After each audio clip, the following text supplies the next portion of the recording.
All three who are, I see Chris Widmer and Ken Alberti are also here, so we can start our public hearing.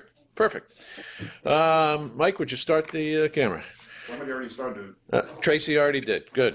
All right. I'd like to call to order the public hearing for July 20th, 2020. That's a lot of 20s.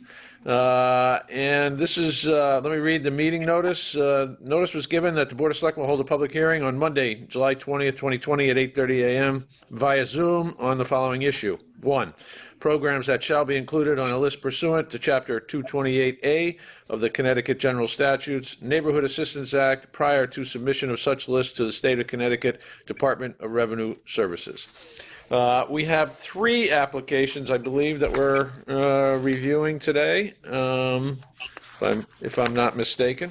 The first of which is one from the Women and Family Life Center.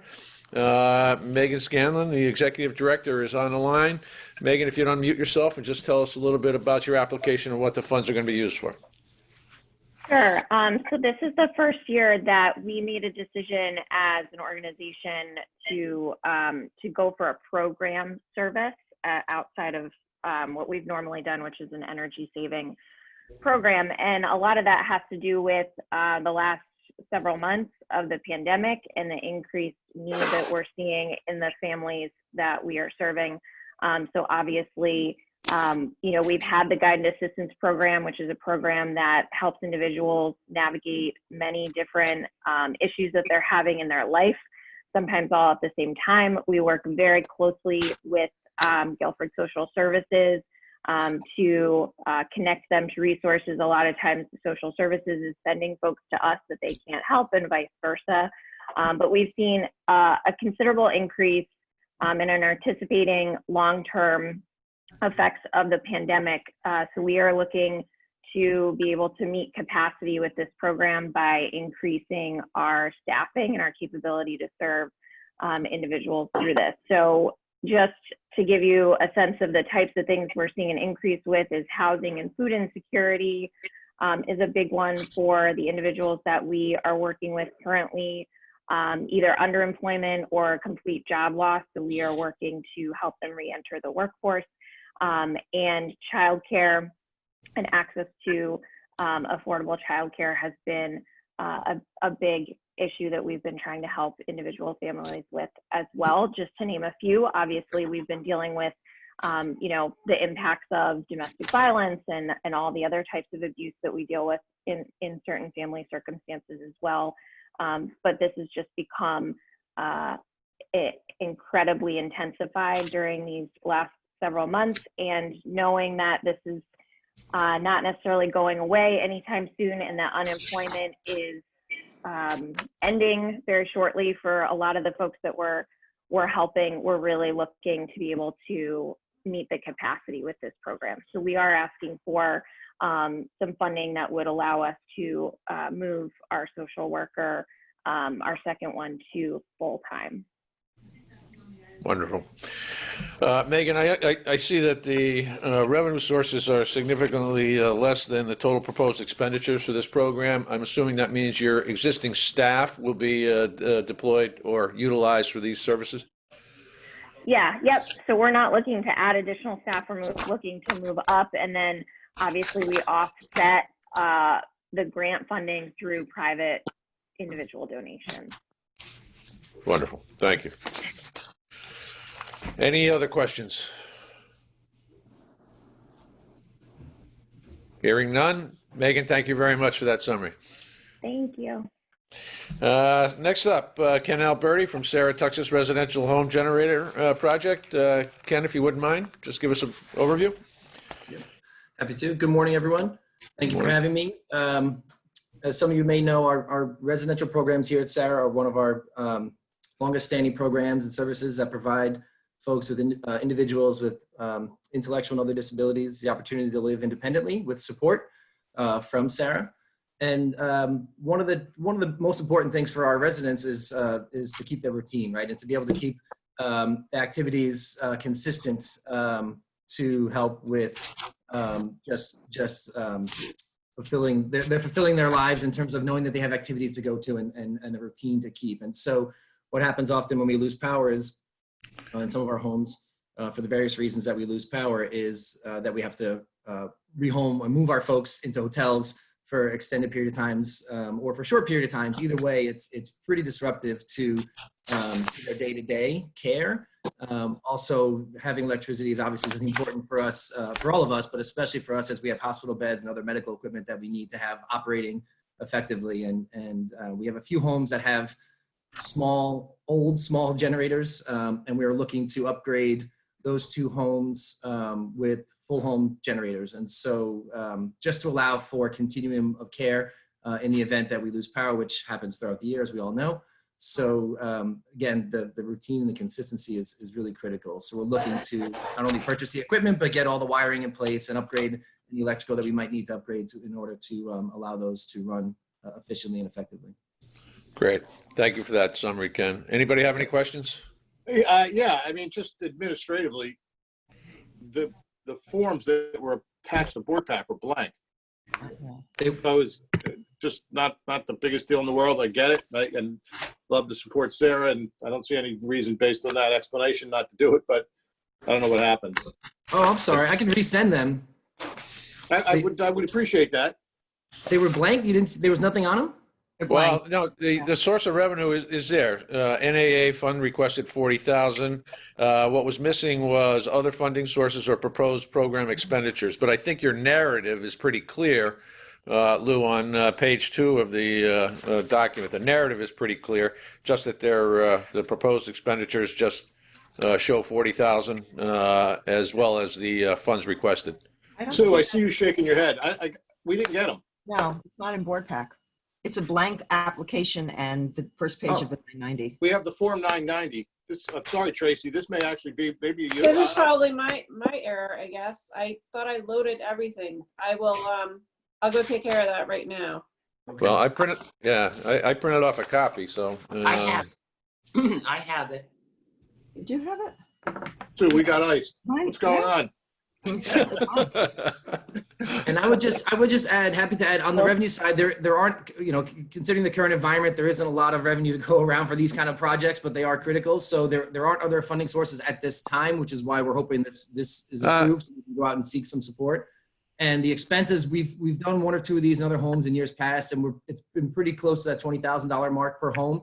So we feel pretty good about that, but we don't have the itemized description yet because we haven't yet gone out and secured the contractor to do the work. Good. So it's the number 20,000 or 40,000? Because my Well, form it's is 20 applying per. for- We're hoping to do 2 homes. Okay. All right. And So the it's total 20 is per home. 40. The Correct. total is 40. Okay. Correct. Right. Yep. Okay. I'm looking online as well, and I clearly see on page 3, funds requested of 40,000 and total proposed expenditure of 40,000. So I don't know. We gave you the wrong file, Lou. Yeah, they're blank. I'm happy to resend if needed. No. No, as long as it's 40, it's just so we know the number. It's- Okay. Yeah, Of course. we're good. All right. Any further questions? No. Ken, thank you very much. Thank you. Chris Widmer, up next, Green Planet Company. Chris, you're becoming a frequent guest of the Board of Selectmen lately. Want to talk a little bit about the project? Sure. Again, my forms are blank. We have the write-up, the narrative, but the form itself is blank. And I have the 1090 and they have the tax return.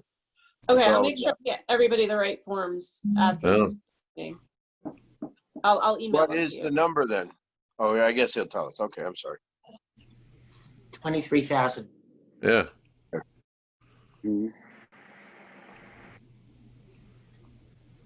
Okay, so my name is Chris Whitmer, and I'm the director of Green Planet Company, and we're a nonprofit housing developer here in Guilford, primarily doing affordable home ownership opportunities. Our project involves the Great Hill Cottage community, and it involves a development of a 15-acre parcel land just north of 95 on State Street. And we are in that project developing 10 cottages. And I call them cottages because they are smaller in size. They're 1,300 to 1,700 square feet. But the request from the Neighborhood Assistance Act program is to help fund the certification of these homes through the Department of Energy's Net Zero Energy program. And we are, each of these houses will be designed and built to those standards, which are quite high, and with the ultimate outcome being that they will be energy ready, that their their thermal values, their air infiltration values are of such that the addition of a small solar energy system or other renewable energy would create essentially a net zero energy dwelling. The agency that we're working with, Energy Technologies out of Chester, and they are a licensed certification company. Essentially, they do HERS ratings and other things, but they certify the project at the end of the standard of the Department of Energy program. So, for funding through the NAA program to fund their services and some administrative costs that goes along with that. And that's pretty much it. Excellent. So this is really the use of a consultant to certify that you meet the net zero qualifications.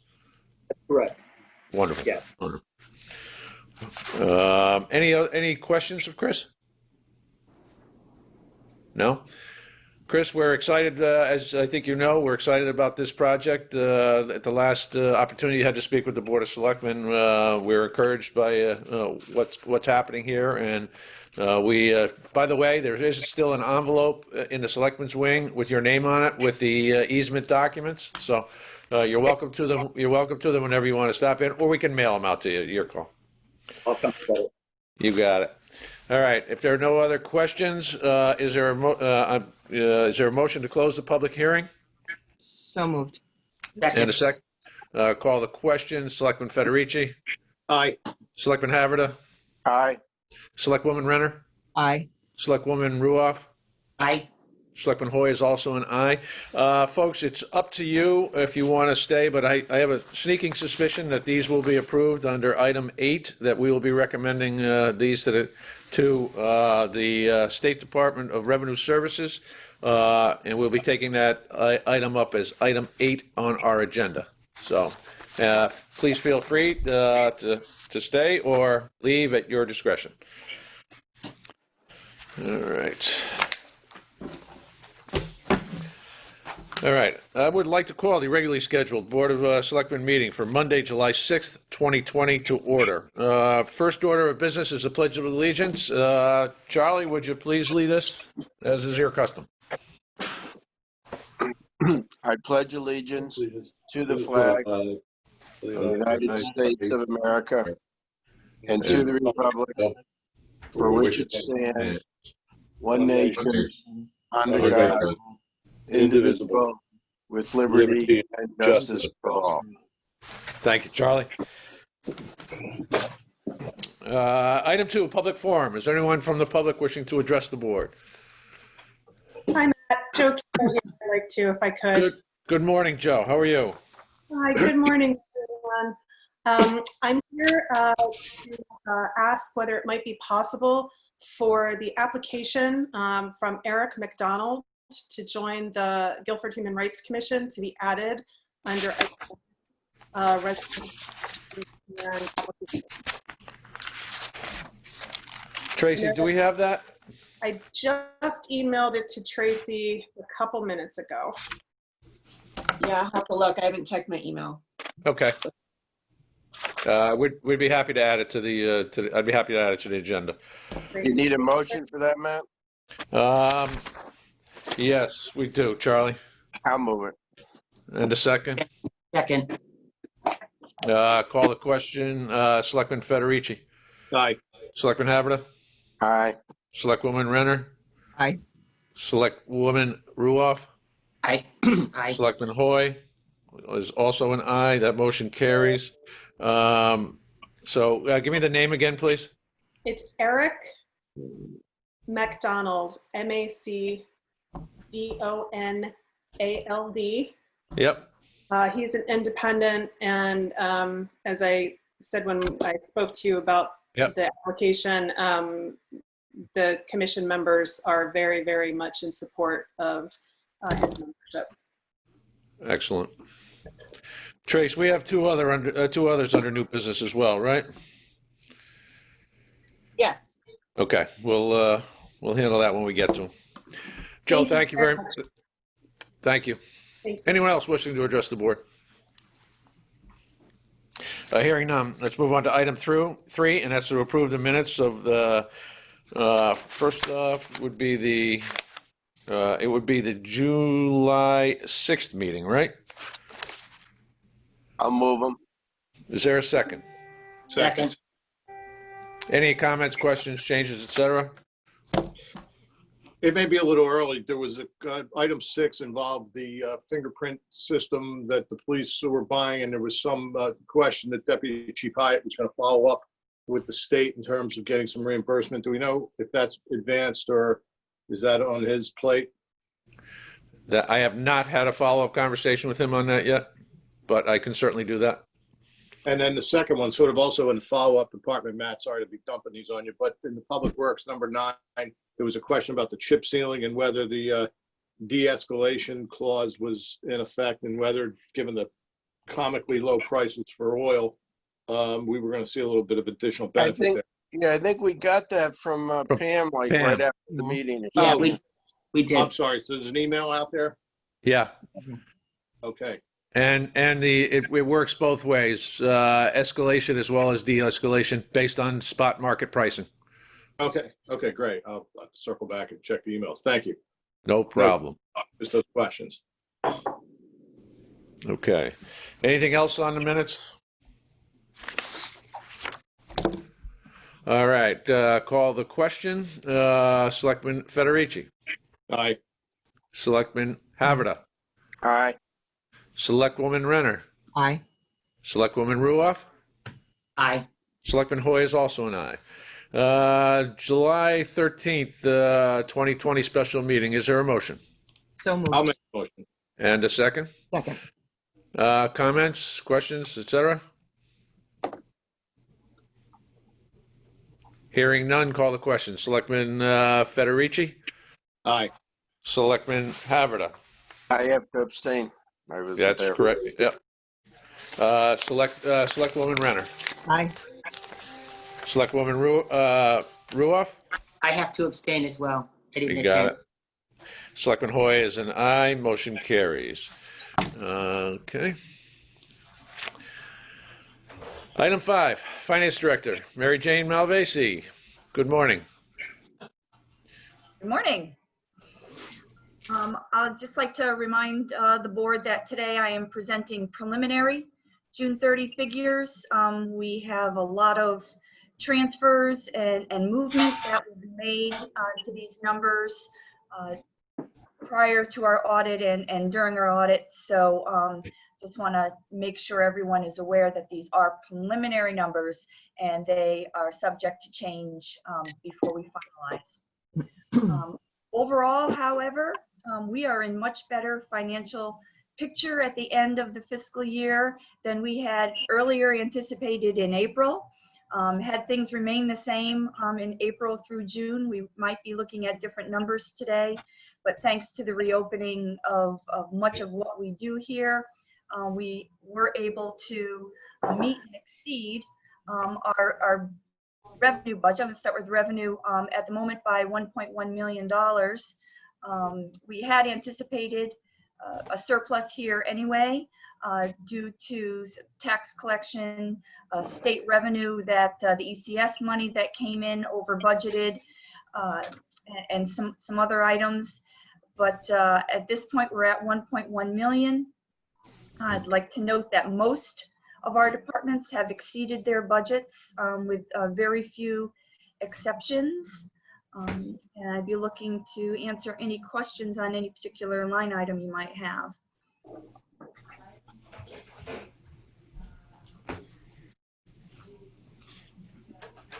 All right, hearing none. I also Well, want to. Go ahead. Oh, I was just going to do a short report on where we are today because you might be asking that question of yourselves. We did look at tax revenue as of July 13th and compared it to July 13th in the prior year.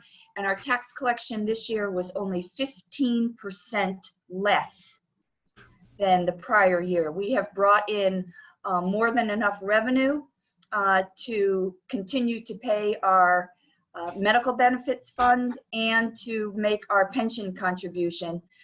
And we are still anticipating another 19 million by the end of the month from bank escrows.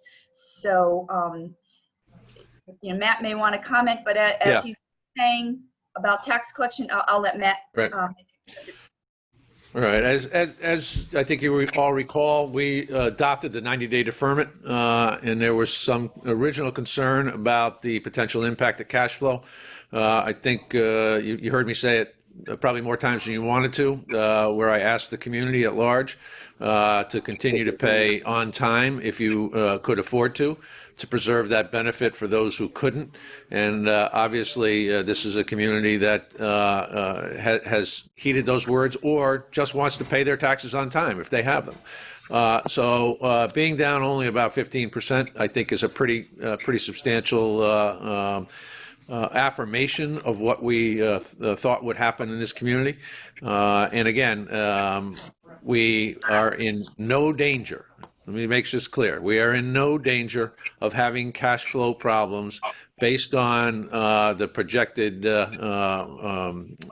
payments that have already come, the payments that have already come in, and the projections for the balance of this month, because a significant portion of tax payments are usually in the last week before August 1st, because that is the traditional deadline. So the stream of folks coming into the town hall, to the tax collector's office and window continues to be amazing. So I think we're going to be in absolutely fine shape without even having to consider going to the unfunded or our funds, our various funds. So we're in good shape. Any comments or questions? Did I hear Mary Jane accurately that we are down 15% from where we were at this time last year? Yes. We looked at the numbers. Right. We looked at the numbers just in tax collection as of July 13th, approximately halfway. While I'm desperately trying to share Matt's optimism, and I think we as a community will be all right. It's interesting that 15% number is exactly the number that Matt, you suggested we have the potential of dealing with as far as escrows and that type of thing. But I think we'll stay tuned. I agree with Matt that we're in a good place, but we got to keep an eye on it. Yeah, Charles, the number just happens to be similar, yes. Between what we've brought in. Always worry about coincidences. Yeah, what we brought in through July 13th and what we anticipate in escrows, it's purely coincidence. And we picked the 13th because we were looking at those numbers prior to our rating call, which Matt may want to discuss as well. Yeah, you picked the 13th because it's my lucky number. That too. Right. I once again, I want to congratulate the entire Board of Selectmen for coming in at 984% of our revenue target. Actually, we're probably going to be in pretty good stead for the 21 budget because we just sold a tractor to the Agricultural Society for $4,500. So I think we blew up that budget again. So, knowing that we're one other comment would be on last year's tax receipts. Do we have any issues, lawsuits? They're too early for lawsuits, but anything of significance that we have to worry about as far as last year's receipts? I don't think so at this point. I'll check with Deb to find out what our delinquencies are, but obviously with the fact that we are at 105% of, not 105%, I'm sorry, over 100%, almost 101%, or 582,000 above our anticipated tax collection numbers. I think we're pretty good. We will, of course, as happens every year, Charlie, there'll more than likely be some movement towards a tax sale. Yeah, there'll be a movement towards a tax sale for delinquencies, but those are normally a couple of years out where we. I agree. I just want to know if there were any potential outliers that we have to keep an eye on. Agreed. Not that I'm aware of. So one other point I just want to, while we're on revenues, is we take a look at those golf course revenue numbers at 96% of the target. $45,000 in receipts in the month of June. So they continue. I guess golf is the new pandemic sport. So. Yeah, I was over by the I forgot what they call it, the disc golf thing, and that was booming too. I mean, there was a line. I'm glad to hear that. Yeah. I mean, listen, people need to get out. Exactly. That's right. The novelty wore off after a few months. That's for sure. Right. And I see Chairman Wilson's smiling face on my screen here. I just want to point out that the fire department revenues are $68,000 over target as well. So congratulations to the fire department. Unfortunately, that means we're taking too many ambulance runs for our community. That's what I was going to say. Yeah. That's right. a two-edged sword there. Yeah, it is. Okay, anything else on revenues? Mary Jane, expenditures? All right, you'll notice on the expenditure report that we do have some departments that are showing overages. We have yet to make grant transfers and other required transfers that we do at the end of the year after we're sure that the department is complete with their expenses. So not all of those lines will be over. The ones that remain over will be coming to your board and the Board of Finance at your second meeting in August to cover anything that we need to, either from other budget lines or some items that we have money set aside in the undesignated or in fund balance. Some items we have in fund balance that will cover some of the overages that we have. So we do in the end anticipate a surplus in the expenditure lines. The Board of Education is somewhere around 200,000. The police do anticipate having a surplus, and the other line items that have something significant at the moment is the legal budget, but we will be carrying that money forward into the next year since we have additional negotiations for next year. Public Works will have most likely some savings. We saw a significant, I should say, town properties, I should say, we have a significant amount of savings in our street light line thanks to the purchase of the street lights. It's about $170,000 that we're saving. And believe it or not, fire hydrants, which is one of our favorite budgets to discuss at budget time, there was a merger that happened shortly after we put our budget together, and we have savings in our fire hydrant line this year, and I anticipate coming in under budget next year or in the current year as well. So I don't know the details of the merger, but there was a merger. We received a credit last year because of it. Yes. But so those are some of the lines that we're seeing somewhat unanticipated savings at year end. So harder to say what we'll have as a surplus in expenditures, but I'm looking somewhere around $485,000 or so. Just a quick comment on the fire hydrants. That was the merger between the Connecticut Water Company and the San Jose Water Company, which had been bandied about for about 3 years. PURA finally approved it, and it is my understanding that one of the conditions of approval was a revision of rates for municipalities for fire hydrants and the service. There will be somewhat of an offset. As the three neighborhoods, Lower Road, Tuttle's Point, and Mulberry Point come online with their water, there are fire hydrants up there that will now be added to our total list of fire hydrants. I think some of them are already, they may already be being built. So, I have one. Are you all set, Matt? Lou, yeah, I'm fine. So speaking of the golf course, am I looking at this correctly? They're not only are they hitting the revenue number essentially, but they're also under budget on their expenditures? They should be, because we delayed the opening of the golf course owing to COVID-19. Right. And when we opened up slowly. But Mitch, I believe we're at full complement in terms of our staff.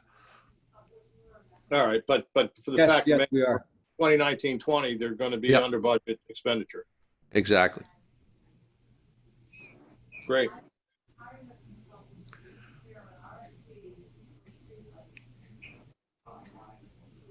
Good to go. Good to go. All right. Yeah. Anybody else? Okay. Next, Mary. Okay. I just wanted to comment real quickly here that we had a successful rating call. Right. Fitch, and they reaffirmed our AAA rating, and we will be having a bond sale in August, which that will be applied to. So.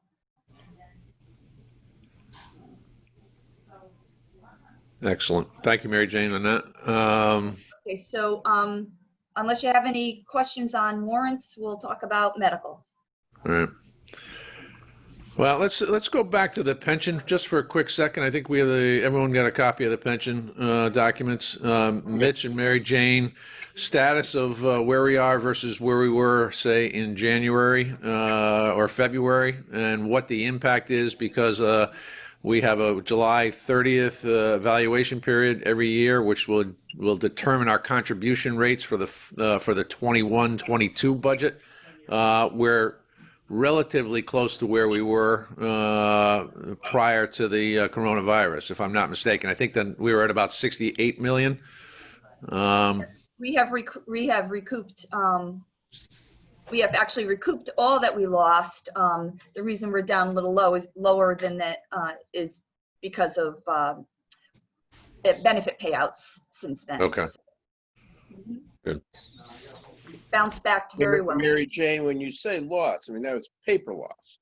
Paper loss, unrealized losses and gains, yes. Yeah, okay. The other thing is, the question I had is what is the general number percentage-wise that we're hoping for or working towards? Was it down to like 6%, or where are we number-wise? Our discount rate, 6.5.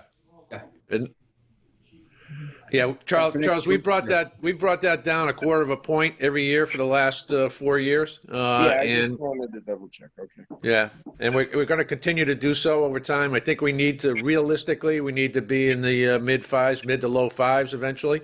The assumption, the error of the 8% annualized returns, I think, is long past. You're better off being low and having good news then. You might as well be realistic up front with everybody. I mean, it's, it isn't as if, as long as we don't have losses, it's other people's money and they'll get it in the end anyway. So. Exactly. Charles, we had been 4 or 5 years ago a bit on the high side, not as high as some of the other towns. We have now continuously made those changes year after year, which has put us in a very, very good position, especially in relation to our peers. And I think, we'll follow the recommendations of our actuaries each year, hopefully, and keep ourselves as solvent and as With, positive as possible. We'll be I good. noticed a couple of retirements, we just had and coming up.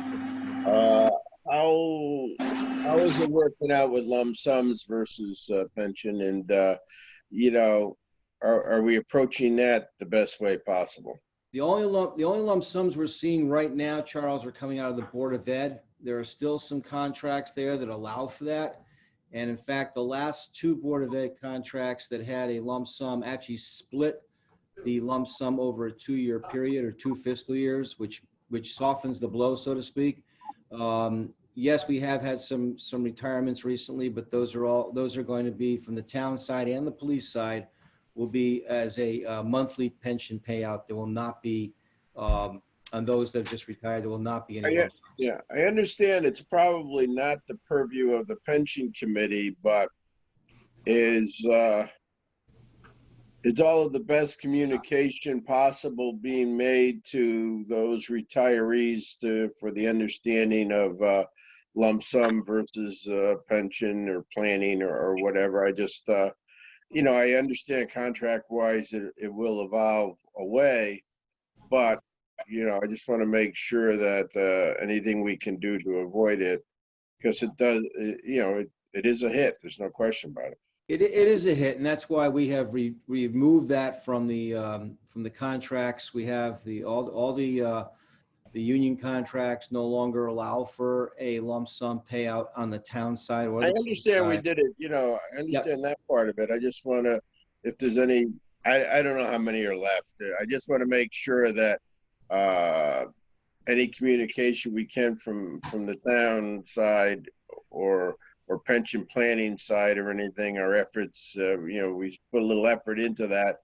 to try to avoid it, because obviously financial planners, want to go the other direction. So, well, I will say this. We've had this discussion in the pension committee as well. And both Sharon and myself, Sharon Milroy from the Board of Education and myself, we present the options and the numbers to each of the employees when they're ready to retire.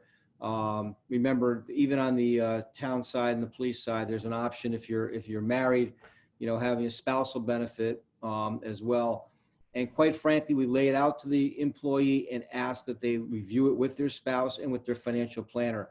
We don't want to be in the financial planning business. We don't want to have the town accused of directing someone years from now and directing them in the wrong direction. So we lay out the numbers for them as provided by the actuaries, and then allow them to make the decision, and that decision is brought before the pension committee where it's voted upon and typically approved.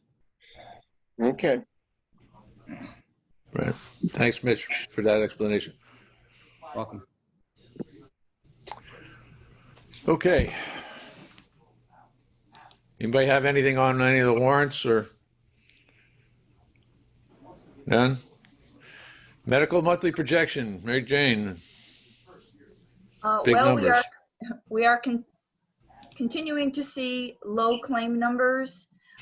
Again, mainly we anticipate that to be an effect of COVID-19. People aren't going in for elective surgeries as much, and doing, having their doctor visits a little bit differently, and kind of the whole mindset for medical is a little bit different these days. So we are continuing to see low claims. Without a crystal ball, I'm not sure how that's going to affect the future, whether next year will bounce up with what we normally get plus this, but either way, we have the money in fund balance to absorb that. So you'll see our claims are almost $2.5 million less than anticipated for the year. We also see the same effect on the catastrophic claims, and I put a little added information here that our stop loss is at 76.7% at this point. Typically, the last few years we've been over that. We've more than 100%, but again, I'm not sure if it's COVID related or HSA related. It's really hard to say at this point. Our consultants feel that obviously COVID is a big driver to some of these numbers, but we did not hit our premium this year, although we did go over the 70% threshold that we at least look to get each year. So that's why I kind of added that just as a little extra data point. Our revenue is typically steady, and it was again this year. So we are looking for to have an estimated fund balance at the end of the year just shy of $6.5 million. Amazing. Mary Jane, while I agree that, none of us have a crystal ball, I think we have to be honest with ourselves that aches and pains don't necessarily go away just because you get put things off. And our aging population, I just think that we ought to keep that in mind when we're looking at this fund balance going forward. Maybe we got to just be a little more conservative with it. But yeah, I agree 100%. And Charles, I have a similar thought with regard to the stop loss. I mean, I don't think it's a bad outcome in this year, any given year, not to hit that number. I mean, we've hit it many times. Obviously, it has the backup piece of good news that just means that, a large enough portion of our insured population wasn't sick enough to get there. But I mean, the whole point of the coverage is to avoid unpleasant spikes in some other years. And, we had the premium factored in. If we were doing it year after year and we're having this conversation after 5 years, obviously we'd revisit it. But to miss that in one given year, I don't think is a bad outcome at all. And they appreciate the sharp eye you keep on that to kind of give us, good advice to get there. But I do have two other questions on the numbers in your report. One of which is the admin number, I would think would be, why does that vary and why was it high in June, relatively high? I mean, $4,000 more than the previous month. Like, why does that admin number jump up? That's one. And two, why are we still paying an affordable care tax if we switched everybody to high deductible health plans?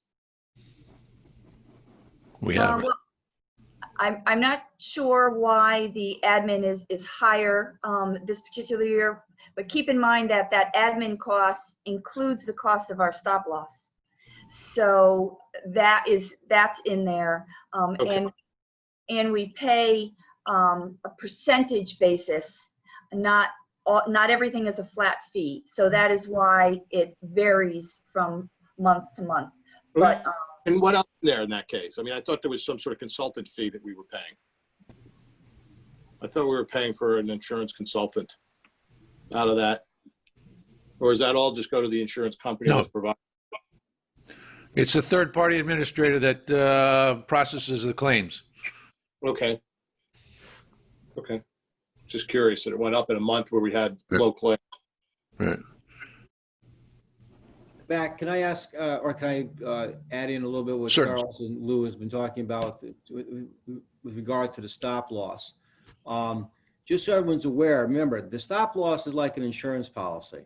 So, if you take out an insurance policy and you exceed with your premium each year, two things happen. One is, yes, you get paid out for what you haven't, you've overexpended, but we see year after year is an increase in that rate because we keep increasing. If we can get a couple of years where we're actually below, we might be able to see the runaway, and I use that kind of loosely, increases we see in the stop loss each year come under control as well. So, not hitting the stop loss is not necessarily a bad thing for us. It means that, as Mary Jane has already said, our healthcare claims were lower than expected this year for various reasons, but it may also help us in the future keeping our healthcare costs lower, and that's something we'd really like to strive for. Great. Can somebody tell me about that affordable healthcare tax? Yep, we continue to pay that tax, and as a matter of fact, I just received an email, I don't know, two days ago, or last week, for this coming year, and it was actually, we thought it was coming to an end, and I believe it's being even extended, that Affordable Care Act. Good question, considering we've moved to the HSA. I don't have a good answer for that. Let me add to that a little bit. Let me add to that a little bit. The Joe Spurgeon did send Mary Jane and I an email about that. I believe this particular, it's called Procori. I forget. I don't. Oh, yeah. Yes, the Stevens PCORI, yes. It'll be about, they'll go till 2030. And that was a trade-off, so to speak, with the Affordable Care Act when the Cadillac tax was repealed. And we fought both individually and collectively, towns and cities across the nation against the Cadillac tax. And believe me, the PCORI tax we're going to pay is far, far less than what that Cadillac tax would have cost us. So it's a small price to pay here. Okay, so that's just something that I mean, is it municipalities? Is it like who pays? Everyone. You know what? We can deal with this offline. Look, I hadn't heard this phrase before, but I just looked it up. The Corey fee. Yeah. An IRS. Yeah, the accountants are responding. So I'll look it up offline. Thanks, guys. Good.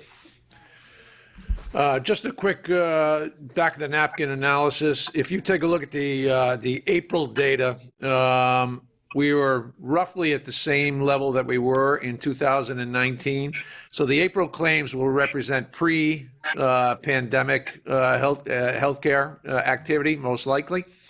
The subsequent months is where you see the drop off. And based on, just as I said, back of the napkin stuff, it's about $900,000 less that we spent this year than we did last year. And so if you take, for argument's sake, that we would have followed the April trend and been relatively close to 2019, you might be able to assume there's about $900,000 worth of deferred medical expense. So from a practical standpoint, the anticipated projected surplus of 2.3, almost 2.4, is really closer to between 1 and 1.5, I would suspect. Still significant, and still gives us the opportunity to continue to do something with that surplus in similar fashion to what we've done with funding of the OPEB benefits. However, I would refrain from doing anything for probably a few months, several months, to see see if there's a bounce back in terms of the medical stuff. Yeah, That makes sense. Makes sense. Okay. Anything else for Mary Jane? No? Wonderful. Thank you very much. Item 6, Town Engineer Janice Blasiak. I discuss and take possible action on extra work for the preliminary design phase of the Route 77 pedestrian improvement project. Janice, just want to refresh people's memories about the project and then what the changes, please.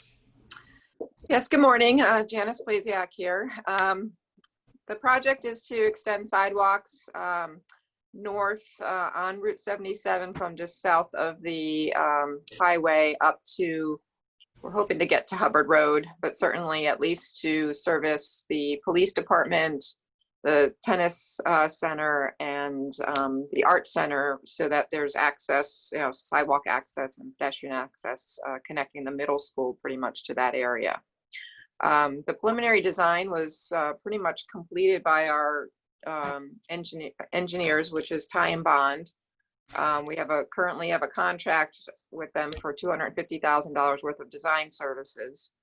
We're currently still in the preliminary design phase, of which they had completed based on traffic warrants and traffic studies that indicated a signal would be required at the southbound I-95 ramps intersection with Route 77 in order to accommodate the needed pedestrian crossings, but also it was pretty much coming out based on accident data and other things that signals were warranted there anyhow with regard to traffic alone. So we proceeded with design on the project based on that, and when it was sent up to DOT for their review, they refused to allow for the signal to be installed at that interchange, unfortunately. So that predicated the need to kind of change our approach to the project with regard to where we're going to put sidewalks and concerns regarding safely crossing pedestrians at that interchange. So that's where this extra work effort comes into play. We're now looking at, instead of having people stay on the existing sidewalk on the west side of Route 77 between the middle school and the highway, in order to avoid some pedestrian crossings at the interchange, we're going to actually be extending the sidewalk on the west side, which has a few challenges, which we were trying to avoid that area because there's an embankment, some telephone poles and such, and potential right-of-way conflicts to build this section of sidewalk. But that's pretty much where DOT wants us to put it. So we're looking into the cost of that from our engineer to redesign it, including some geotechnical work that needs to be done to determine where rock is and to design a potential retaining wall in that one area just north of the middle school.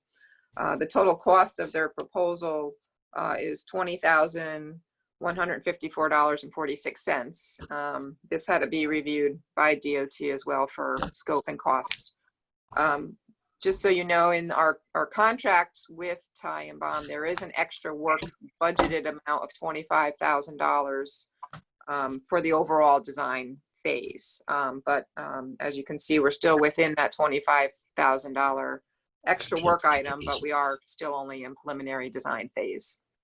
So in order to keep the project moving forward, we need to do this redesign and then be ready to finalize our preliminary design to go to public information meeting. So I ask that you approve this extra work item and so we can continue on with this project. Janice, thank you for that description. Is there a motion to that effect? I'll move it, but I do have a question. So I need a second. I need a second. Second. Charlie, your question? Janice, can you I want to make sure I get my head wrapped around this properly. The sidewalk will be on the Adams School side to the exit entrance south of the turnpike, and then what's the plan for people to cross over at that point to the west? I just want to get my head wrapped around what the actual traffic pattern would be, or walking pattern from somebody from the school north would be. So with this new design, they will be traveling along the sidewalk if they're coming from Adams School heading north, staying on that side of the road. There is a crossing, if you recall, there in front of Adams School. We're still looking at improving that crossing to accommodate anyone who wants to use it. They'll continue on, and then at the intersection of the northbound ramps in 77, there already is a signal there. So there will be the ability to cross with a preemptive signal. But you're talking about crossing 77 or the entrance ramp? No, the entrance ramp.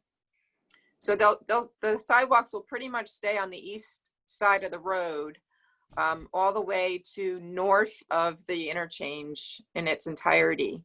There will be I'm very concerned about anyone having to cross at the southbound interchange ramps because of just all the conflicts that exist there. So we're going to carry the sidewalk north further than the interchange itself, and there will be a mid-block crossing likely just north of the emergency signal for the police and fire departments to safely get people across Route 77 in an area that isn't quite as challenging, I guess, to cross at an at the interchange itself.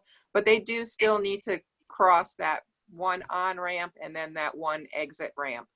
The exit ramp has a stop controlled intersection, so assuming people should stop, which as we know right now they don't always, but there'll be a crosswalk painting and adjustments to that intersection. And there's just no more discussion with the state as far as a light at that point, because I just can't see a more. I mean, that reminds me of the Water Street Whitfield interchange. I mean, that's going to be very problematic for pedestrians.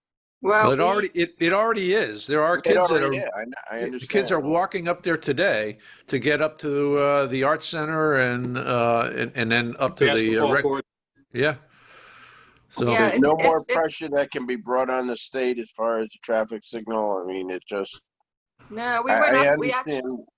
Go we ahead. actually went up there for a meeting, and there were various levels of DOT in the meeting, as well as myself, our design engineer, and VHB, which is the consultant engineer representing DOT. And we went through all the different information and reasons why we felt it was necessary, and they adamantly said no, they will not allow a signal at that interchange. So Do they give you a reason? they don't believe it's warranted, even though, you know, our engineers disagree with them, and they don't want to pay for the future maintenance. They were willing to allow us to build it and own it and maintain it forever, and I wasn't willing to accept that level of responsibility. It's both those legs are interstate highways. There's no reason for the town to have to own a signal. My guess is probably in the future they're going to find that they're going to have to put a signal in there, and then they'll do it themselves, I guess. Well, that's, you took the words right out of my mouth that, unfortunately, what has to happen before they have to put it in is just not right in my book. Right. Well, we've even documented all the accidents at that location. So, I mean, we have good documentation of our argument, but, you know. Charles, we'll go back and revisit it with DOT at the appropriate point, particularly utilizing our state delegation. And I don't know whether or not that will bring enough pressure to bear. I doubt it at this point, but we will continue to try to pursue it. Maybe what you ought to do is have the meeting down there at that intersection one afternoon. I'll take one for the team. Lou, Yeah, if Lou comes off the ramp slowly, I'll take one for the team, and you can flip me over the head of your car. How's that? Yeah, but it's not funny. I mean, that is a terrible intersection. I mean, I avoid it Right. because it's so hard to get on and off. Right, and that's why we're choosing to keep the pedestrians entirely on that side and in an area where we're trying to make it as safe as possible for the pedestrians. Well, I understand, and when you're designing, I don't know if there's a way around it or not, but part of the problem with that exit, the north of the turnpike, is you can't really see the cars both ways because they have the double lane, and if one car, you have to pull out a little bit to see beyond the bridge or to see around the corner north. So each lane is pulling out and blocking the view of the one next to it, and they keep creeping forward. Well, it's very problematic. Well, it is, but it's also the way people drive it. It's not actually line striped for 2 lanes. It's actually supposed to be one at a time. But again, with the added, crosswalk hatching in terms of a pedestrian being there, and it is a stop controlled intersection. The person is supposed to stop at the stop bar.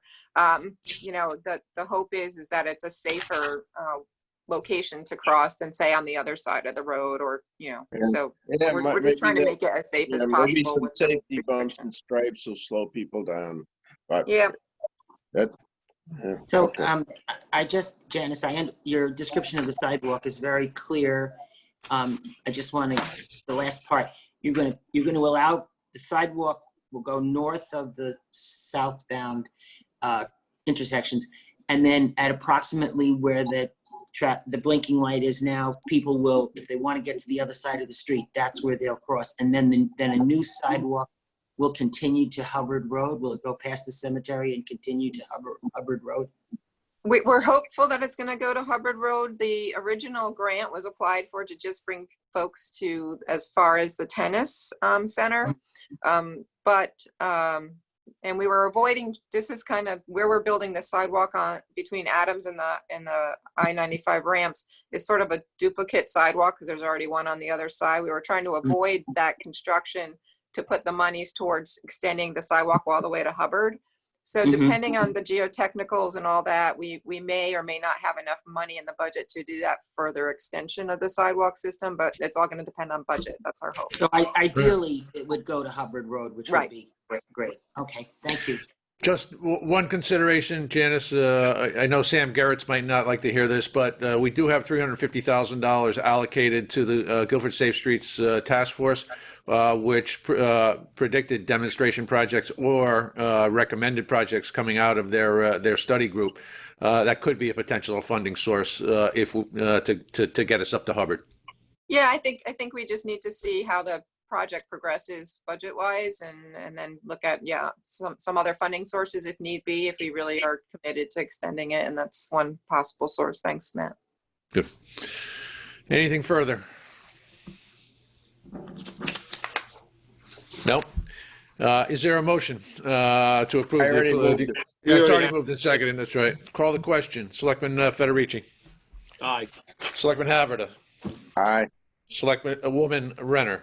Aye. Selectwoman Ruoff. Aye. Selectman Hoy is also an aye. Janice, thank you, and we'll Thank see you in executive session. We'll give you a heads up on that. Okay, thanks. Okay, item 7, Park and Rec Director Rick Maynard, 7.1, consider and take possible action to contract with Bartholomew Contract Interiors, otherwise known as BCI, under state contract 12 PSX 0307 for the replacement of carpet in the Monunketuck and Faulkner rooms at the community center. Rick, want to tell us a little bit about this, please? Sure. Good morning. Can you hear me okay? This is the first time I've hooked up the Zoom on my computer. You can hear me? You're working fine. All right, thanks. Thanks to Tony Sergeant Carolingel getting this set up for you. So we were approved in the budget for $12,000 to replace the carpet in the Faulkner room and the Monunketuck room. The Faulkner room is original. That carpet is 27 years old. Wow. The last remnant that we have. We have replaced the Monunketuck room, I think, once over those 7 years. But it's due, there's a lot of meetings in that room, a lot of stains we can't get out of the carpet. We have yoga classes in there, and there's just wear and tear, and it's got to get replaced. But so the budget that was approved is $12,000, and BCI under state contract is $11,917.75. So we're just under budget with that. It's a good time to do it now because the building is a little quiet. Don't have a lot of meetings going on yet, although we're just starting to get a few here and there. So it's a good time to do it while we're down. We don't have to worry about rescheduling groups or working around groups. And if you don't mind me just adding here, Matt, that during this downtime, we've redone the floor back in March, I think it was, and the Guilford rooms came out great. Our maintenance guys, Todd and Terry, redid the floor in the elite room. So we're taking advantage of this time where we don't have a lot in the building to do some upgrades like that. So it's a good time to do the carpets. Once we order this, it's still going to take, I think, 4 to 6 weeks to get them. So we're talking, probably sometime August to get it done. So we're just requesting the board to approve BCI. It's a lot easier to say than the Bartholomew. Approve them under the state bid number to do this for $11,917.75. Thanks, Rick. Is there a motion? So moved. Second. And second, good. Any further questions? No, call the question. Selectman Federici. Selectman Federici, did we lose you? Are you muted? Selectman Haverda. Aye. Selectwoman Renner. Aye. Selectwoman Ruoff. Aye. Selectman Hoy is also an aye. Motion. There you go. Selectman Federici, you're back. Is it an aye? I'll pay for carpets. Okay. Good. I do want to take the opportunity to comment on Rick's thing. Early on in this process, Rick and his team saw an opportunity to catch up on maintenance stuff that has long been delayed. And this was clearly an opportunity to seize an opportunity to get stuff done that heretofore would have been difficult to do and to schedule based on the amount of traffic that goes to that building. So, Rick, you and your team did a great job on that. So, Thanks, Matt. you're welcome. All right, item 8, consider and take possible action on the programs to be included on a list pursuant to Chapter 228A of the Connecticut General Statutes, Neighborhood Assistance Act, as a result of the earlier public hearing. Is there a motion to submit the 3 applications to the State Department of Revenue Services for funding via the Neighborhood Assistance Act? So moved. And a second. Second. Any comments? Sue? I do. We still don't have the applications for 2 out of the 3. Would it be possible for us to get those before voting? Trace, do you have them? I'll email them to you. Okay. Yep. Okay. I'll do it. All right. Is there a motion to table until such time as those come through? So moved. Frankly, I made the motion because I'm comfortable with the explanations. The only thing of consequence on the application, my understanding, is qualifications and the amount, and those have been stated. So frankly, I'm comfortable voting at this point as long as there's no surprises. We can put a condition on there if you want on my original motion. It's up to you. Sue, I'm going to leave it to you. It's your comfort level I'm looking to appease here. I don't believe that we should vote on something that we haven't seen. I understand the point. I'm not saying that I'm uncomfortable with them. I just think it's a bad practice. Right. We had a situation 2 meetings ago, if you recall, where we voted on bids when we didn't have the bid document in front of us, and we voted anyways, and later there turned out to be a mix-up with the numbers and we had to change it. So I don't believe that we should vote on something that we haven't seen. First question, thank you, Sue, and again, I'll make the motion to table. But prior to that, Trace, what do you have actual copies of those with the areas filled in? Yes, it's on board pack. I'm seeing it on my board pack right now. So am I. 2 people are not seeing it. There's some kind of technical glitch, obviously. It's weird. We got pages that were blank. We got it, but it's blank. But I need you to vote for it today because I have to get them forwarded up to the state. So I can email them right now. Yes, please do but that. You can't wait till the next meeting. Can we just move it down on the agenda and vote Yes. on it? Yeah, and I'll do while you're doing the rest. I will email them to you right. So I made the motion to table. Is there a second? Second. Call the question. Selectman Federici. Aye. Selectman Haverda. Aye. Selectwoman Renner. Aye. Selectwoman Ruoff. Aye. Selectman Hoy is also an aye. Motion is tabled. Item 9, appointments and resignations. 9.1, act on resignation received from Susan Gilly from the Tree Advisory Board. Is there a motion to do so with appreciation and regret? So moved. And a second. Second. Call the question. All in favor? Aye. Aye. Selectman Federici? Aye. Selectman Haverda? Aye. Selectwoman Renner? Aye. Selectwoman Ruoff? Aye. Selectman Hoy is also an aye. 9.2, act on the appointment of Gregory Broderick as an alternate to the Guilford Lakes Golf Course Commission to fill a vacancy for a term to expire September 30th, 2020. Is there a motion? I'll make the motion. And a second. Second. Call the question. Selectman Federici? Aye. Selectman Haverda? Aye. Selectwoman Renner? Aye. Selectwoman Ruoff? Aye. Selectman Hoy is also an aye. 9.3, which is the addition we made earlier, to appoint Eric McDonald to a seat on the Human Rights Commission. Is there a motion? Aye. And a second, call the question. Selectman Federici? Aye. Selectman Haverda? Aye. Selectwoman Renner? Aye. Selectwoman Ruoff? Aye. Selectman Hoy is also an aye. We'll have two others I think we're going to entertain under new business. Item 10, request for the use of town property. Act on a request from the North Guilford Congregational Church to place a sign on the green advertising its old-fashioned country emporium taking place August 15th, 2020. Is there a motion? So moved. And a second. I'll second it. I also just want to quickly mention, not obviously, but the application does point out, which was my first question. This is mostly an outdoor event anyway. I think they had some traditionally inside events, but they're emphasizing that everything's outside only. And given the crowds at that event, I think they feel like they can pull it off. So good for them to try and make it happen safely. Good. All right, call the question. Selectman Federici? Aye. Selectman Haverda. Aye. Selectwoman Renner. Aye. Selectwoman Ruoff. Aye. Selectman Hoy is also an aye. Motion carries. Correspondence. Anything on the Public Works report or the Building Department monthly report? No, hearing none. Old business. Does anybody have anything under old business? None. New business. Hold on. We have two other applications that came in.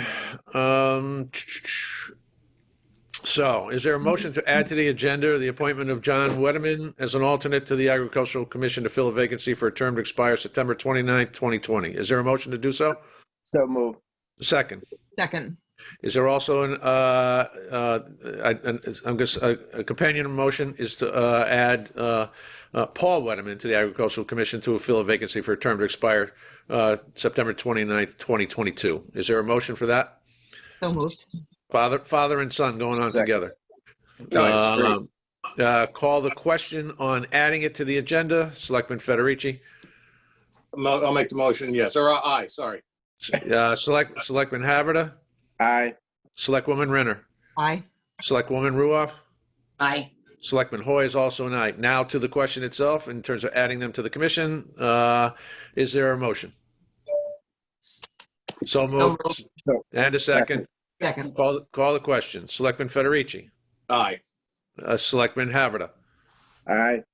Selectwoman Renner. Aye. Selectwoman Ruoff. Aye. Selectman Hoy is also an aye.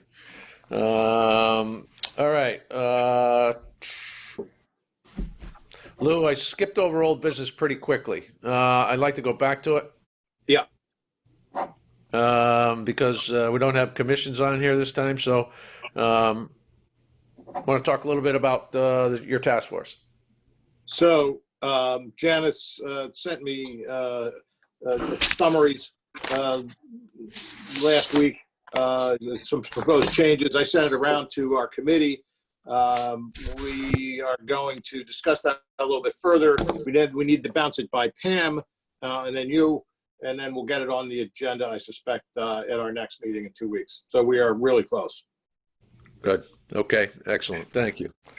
All right. We have 3 items that we're going to go into executive session for. So I'll call for public forum if there's anyone that would like to address the board in public forum. Jeff, you're muted. Please unmute. All right. There you go. We got you now. All right. Jeff Good morning. Hawking. Good morning. My name is Jeff Hawking. I'm a lifelong resident of Guilford and 32-year veteran of the Guilford Police Department, retiring in 2012. I'm speaking on my behalf and also many other pensioners, some who were able to attend this virtual meeting and many that were not. My comments today are titled, "What a Difference 2 Weeks Makes." On June 1st, 2020, at the Board of Selectmen meeting, there was a unanimous vote to deny the police retirees a COLA. Prior to the vote, a picture of doom and gloom was painted with talk of COVID-19, a struggling economy, stock market uncertainty, pension fund uncertainty, and year-end budget uncertainty. Just 2 weeks later, on June 15th, 2020, at the Board of Finance meeting, I listened in as a totally different picture was painted. Matt Hoey talked about how good the pension fund was doing, up $2 million from July 2019 to June 2020, a strong finish to the year. Bob Hartman, finance board member and former pension board member, talked about how it was a really good month for the pension fund. He stated that the 60-40 distribution that the fund works with has proven to perform well even in trying times. I would suggest that one of those trying times is one from which we recently came through. It was also announced that the undesignated fund balance was over 10 million. The medical insurance fund had a surplus of 6 million, and the budget was expected to end the year with a $700,000 surplus. Matt Hoey further reported that multiple departments were just given 2.25% raises for the upcoming fiscal year, including the fire department, fire chief, GEA, GSA, which comprises the bulk of the town employees. It was also noted that the police department contract was about to be settled, no details available, due to the fact that it hadn't been agreed to yet, and that the Teamsters Public Works was also in negotiations. On June 1st, before the denial vote, it was stated that the economy was struggling, pension funds were down, and there was budget uncertainty. So much that the Board of Selectmen couldn't consider a COLA for the police retirees. 2 weeks later, a much different picture was painted, and in fact, apparently well enough to give 2.25% raises to many of the town employees. They were not denied, or to wait a year or two until things were better. Seems to be a double standard here. The cost to fund these unbudgeted 2.25% raises, according to Mitch Goldblatt, is $220,800. The Board of Selectmen, after their denial on June 1st, said they could always unilaterally reopen the discussion of a police COLA when times were better. It appears to me in just those 2 weeks from that denial, they were much better. I would ask that the Board of Selectmen reopen the matter in August and award the police retirees the same 2.25% raise that you just awarded the town employees. This is even less than the lower of the 2 million Millman recommendations of 2.5%, and would cost less than the original $40,000 figure, probably about $36,000. This would also be for a 2-year period where the town raised funding is just 1 year, and that will grow again in 2021. I have polled the majority of the police pensioners, and their names appear at the end of this letter. They are in support of this letter and would also request the Board of Selectmen award the group a 2.25% COLA raise this year. Thank you for the time. We look forward to the Board of Selectmen doing the right thing. The letter was read and approved by the following pensioners: Steve Renchie, Eric Robinson, Victor Dufilly, Patrick Leary, William Cole, Edward Bowen, Robert Norman, Dan Leary, Donald Thompson, Fred Hill, Jackie Cipollini, Scott Gardner, Jeff Pothin, Bill Maizano, Robert Robinson, Bruce Dennison, Larry Ruggiero, Charles Korn, Richard Moore, Al Magriz, Robert Dubay, Douglas Jowett, Linda Bouchard, Sandra Brooks, Mike Dennison, Carl Jordan, Jeff Sadig, and Mike Idaresta. Thank you very much for your time this morning. Appreciate it. Thank you for your comments. Anyone else wishing to address the board in public forum? No one else wishes to address the board in public forum? Good. Is there a motion to go into executive session for the 3 items that are on our agenda? So moved. Is there a second? Second. Selectman Federici? Aye. Selectman Haverda? Aye. Selectwoman Renner? Aye. Selectwoman Ruoff? Aye. Selectman Hoy is also an aye. The way we're going to handle this, I'm going to ask everyone other than board members and Mitch Goldblatt, Ken Wilson, and Chris Hodgson to stay on the call. Everyone else needs to drop off. Mike, you're going to have to leave. Let's see. Trace, will you stop recording at the appropriate time? All right. So I'm seeing, okay, I'm still seeing some folks on. Janice, we'll get back to you as well. We'll reach out to you when it's time to come back in. Same thing with Welsh. We're gonna reach Bob, back same, to Bob, same thing for you, Bob. We're good. There it is. It says it's Okay. recorded. Bingo. Is there a motion to come out of executive session? So moved. A second? Second. A second. Selectman Federici? Aye. Selectman Haverda? Aye. Selectwoman Renner? Aye. Selectwoman Ruoff? Aye. Selectman Hoy is also an aye. In executive session, there were no motions made, no actions taken. There was discussion on a few items. And then item 15, which was to discuss and take possible action on a contract for the Assistant Chief of Operations for Guilford Fire Department. Is there a motion to approve the 1-year contract extension for the Assistant Chief of Operations? So moved. Second. I'll second Any- and just point out that's what came to us as a recommendation from the Board of Fire Commissioners. Thank you. Any further comments? Hearing none, call the question. Selectman Federici? Aye. Selectman Haverda? Aye. Selectwoman Renner, Aye. Selectwoman Ruoff, Aye. Selectman Hoy is also an aye. Item 16, consider and take possible action on a contract for Deputy Police Chief Warren Hyatt. Is there a motion to approve the contract that has been negotiated and agreed to with the Police Commission and Deputy Chief Hyatt as he moves to the chief position on August 11th? So moved. So moved. Oh, And a second. I'll Call the second. questions. Selectman Federici, Aye. Selectman Haverda, Aye. Selectwoman Renner, Aye. Selectwoman Ruoff, Aye. Selectman Hoy is also an aye. Item 17, consider and take possible action on Connecticut DEEP consent order and authorize the first selectman to sign. For those who have paid attention over the last 2.5 years, we've had ongoing negotiations with DEEP. Over 5 notices of violations we received for projects done throughout town that impacted wetlands. And we have arrived at an agreement with DEEP, the details of which will be made public in a hearing. And is there a motion to approve, to authorize the first selectman to enter into that consent agreement? I'll make the motion. Second. Any further discussion or questions or comments? No, Call thanks the for que- all. Thank you. Call the questions. Selectman Federici, Aye. Selectman Haverda, Aye. Selectwoman Renner, Aye. Selectwoman Ruoff, Aye. Selectman Hoy is also an aye.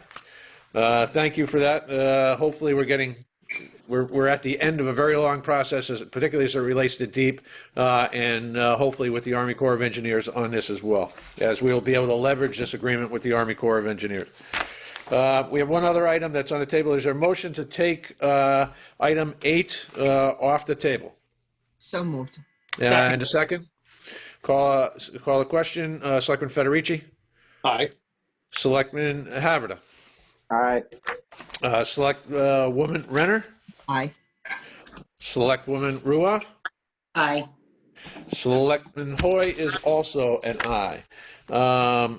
We actually had a motion on the table and seconded, and that motion was to submit the 3 applications that were presented to us by Women and Family Life Center, Sara Foundation, Inc., and Green Planet Company to the State Department of Revenue Services for funding via the Neighborhood Assistance Act.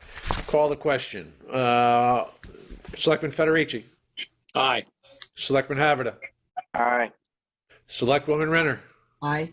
Selectwoman Ruoff? Aye. Selectman Hoy is also an aye. Motion carries. Is there anything else that anyone wants to talk about for the good of the order? Thank you all for meeting. Little longer than we thought it might be, but a good meeting nonetheless. Thank you very much for all your work.